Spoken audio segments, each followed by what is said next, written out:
Neste domingo tivemos na Bolívia o golpe que tirou o presidente Evo Morales do poder. A situação da Bolívia hoje é um estado de guerra civil.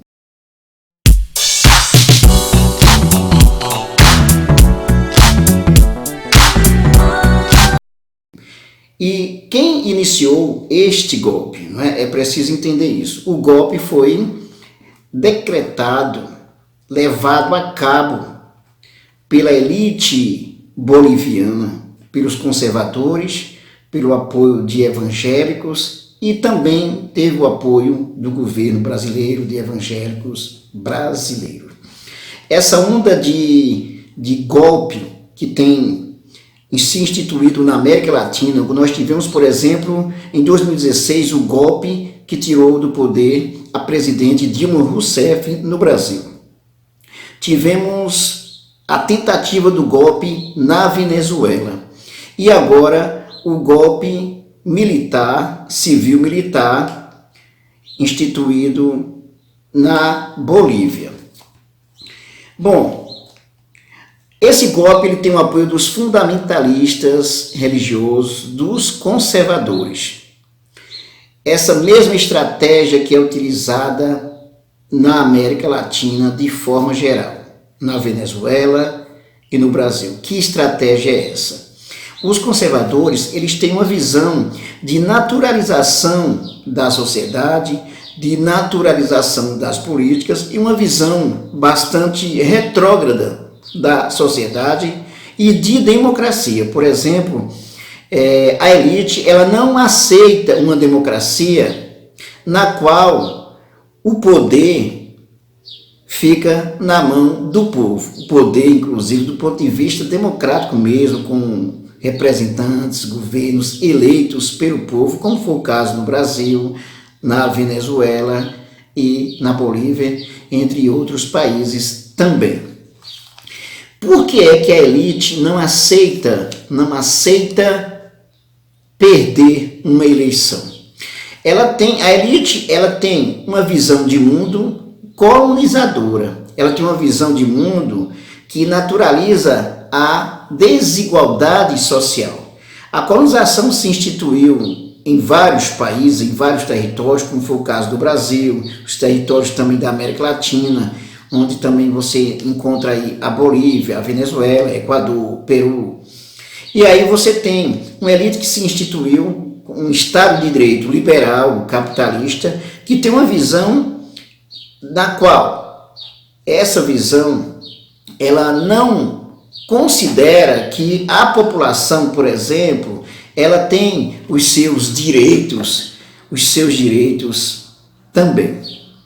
O direito só vale para a elite até o momento que ela considera que ela tem um controle da situação. A partir do momento que ela não tem o controle da situação, no caso de uma eleição, por exemplo, que ela perde, então nós temos uma realidade de golpe. A Bolívia, por exemplo, ela já teve uma média de 144, mais de 140 golpes que já aconteceram ao longo do tempo. Portanto, esse não vai ser o último, não vai ser o único, evidentemente. E nesse momento a população está reagindo. O que nós temos ainda sobre essa questão do golpe? Primeiro, a questão do fundamentalismo religioso, a liderança, por exemplo, do golpe, que incitou o ódio, o Carlos Mesa e o Macho, por exemplo, eles incitaram a violência, o ódio. Um dos líderes desse golpe, ele usa inclusive a Bíblia, um texto, por exemplo, para incitar a violência.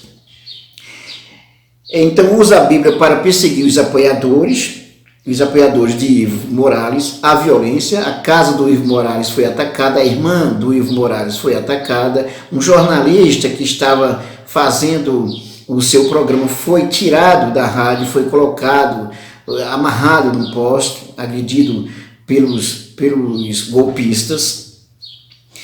E temos também os militares que Os militares que aproveitam da situação ficam na retaguarda para controlar a situação a favor, evidentemente, da elite. Depois que se percebeu que o Evo Morales não tinha condição de se manter no poder em função dos ataques que os golpistas realizaram, os militares eles exigem a renúncia do Evo Morales. Quando os militares exigem a renúncia do Evo Morales, não se está falando aí de uma democracia. Caso o Evo Morales resistisse, podia até mesmo ser morto e podia até mesmo haver um derramamento de sangue. Então o Morales aceita, inclusive, antes de renunciar, ele aceita, até a pedido da Organização dos Estados Americanos, ele aceita convocar novas eleições para ver se contorna a situação. Mas logo em seguida os militares exigem que ele saia do poder, para dizer, não, ele vai perceber a situação e ele vai sair do poder. Quando os militares exigem a renúncia do Evo Morales, já está decretando aí o golpe, porque caso não aceite renunciar, vai ser tirado à força, iria ser tirado à força. Só que o golpe foi realizado com o apoio dos militares, dos fundamentalistas religiosos e das lideranças fundamentalistas. Nós temos no momento uma reação da população. Grande parte, é bom que se diga que praticamente mais da metade da população apoia o Evo Morales, inclusive o Congresso e o Senado tem a maioria pró-Evo Morales. Mas nesse momento o que é que aconteceu? Como a população está reagindo, os militares agora vieram com a intervenção, porque sabe que se esperar o aval do Congresso, o Congresso possivelmente não daria o aval para a renúncia do Evo Morales e para que tivesse inclusive o controle dos golpistas, o controle da situação. Então nós temos agora uma reação da população, um confronto, um estado de guerra. Nesse momento, um estado de guerra civil.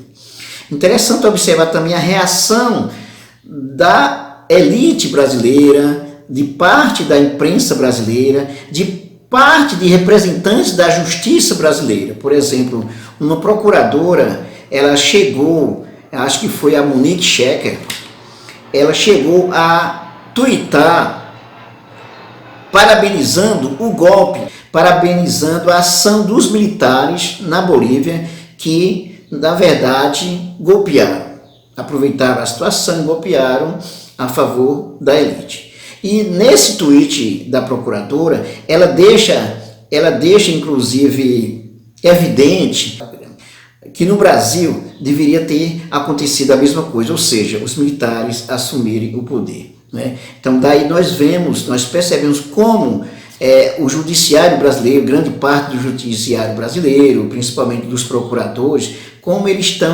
estão alinhados com a estratégia golpista. Nesse momento, eles desrespeitam totalmente o Estado de Direito, a democracia. Por exemplo, em nenhum momento a procuradora, por exemplo, que apoiou o golpe na Bolívia, em nenhum momento ela leva em consideração, chama atenção para a violência que aconteceu, a violência por parte dos golpistas, inclusive pegaram uma prefeita boliviana e colocaram ela na rua, cortaram o cabelo dela à força, pintaram, agrediram, sem contar com as outras agressões que vem acontecendo até o momento. Então, em nenhum momento, a procuradora que se colocou a favor do golpe na Bolívia, ela colocou que há uma fissura na democracia, que se desrespeitou a democracia.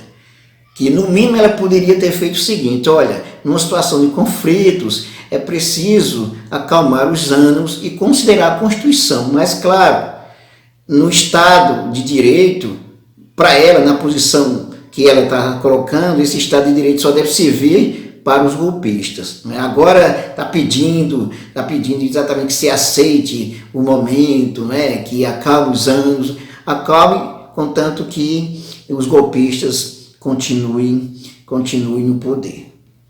Então nós temos uma reação da elite brasileira conservadora, de extrema direita, fundamentalista também, a favor do golpe na Bolívia. Uma coisa cruel.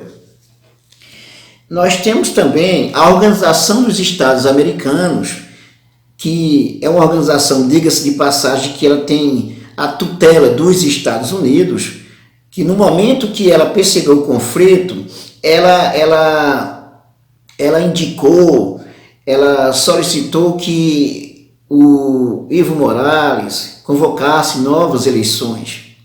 Só que não levou em consideração toda a reação golpista, toda a violência propagada pelos golpistas, e depois que aconteceu o golpe, ela fica caladinha porque interessa para os Estados Unidos a manutenção do golpe. Então, o Evo Morales, diante dessa situação, ele aceitou o exílio no México. Hoje ele está no México, exilado no México, e a população continua lutando em apoio a Evo Morales. É interessante também considerar que a América Latina está sob ataque do capitalismo, do imperialismo americano. Observe que com o surgimento, a descoberta do petróleo, do pré-sal no Brasil, veio todo o ataque, inclusive dos Estados Unidos, apoiando o golpe no Brasil, né, com toda aquela situação dizendo que é democrático, impeachment e tal, para não se falar de golpe. Na Bolívia, do ponto de vista econômico, temos o gás natural que foi socializado e temos também descoberta de petróleo. Então a elite boliviana apoiando os Estados Unidos, a mesma coisa que a elite brasileira fez, golpeando o governo. O Brasil, nesse contexto, se coloca numa situação também complexa, porque o Brasil nós temos um conservadorismo assim, muito evidente, um governo de extrema direita como Jair Bolsonaro, que defende a tortura, que defende a perseguição à esquerda, que não respeita a democracia, está evidente isso.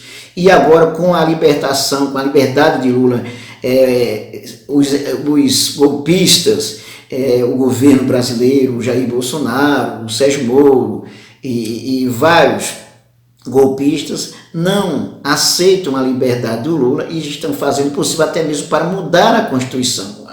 Ontem mesmo já teve a discussão para a PEC para voltar à prisão em segunda instância, e eles querem consolidar isso hoje para ver se colocam Lula de volta na cadeia. Portanto, pessoal, é preciso entender essa situação que acontece na Bolívia, é uma situação também que tem uma semelhança com o caso brasileiro. E se você considerar, por exemplo, Bolívia, Brasil, Equador, que também teve manifestação, não é? O Chile, por exemplo, que nós temos um governo no Chile de extrema direita, e que a população está reagindo a todo o processo de privatização, de desmantelamento do Estado de direito, de desmantelamento inclusive do Estado do ponto de vista do atendimento à população. Nós temos na Argentina, por exemplo, a eleição agora do Alberto Fernandes, que tira do poder a população tira do poder o Macri, que é também um neoliberal, assim como o Jair Bolsonaro e companhia. É isso aí, pessoal. Vamos ver, inclusive, quais são agora as próximas etapas desse golpe na Bolívia, porque a reação da população continua, e quais os desdobramentos desse golpe na América Latina, especialmente no caso brasileiro. Depois a gente vai falar sobre esse assunto. Até mais.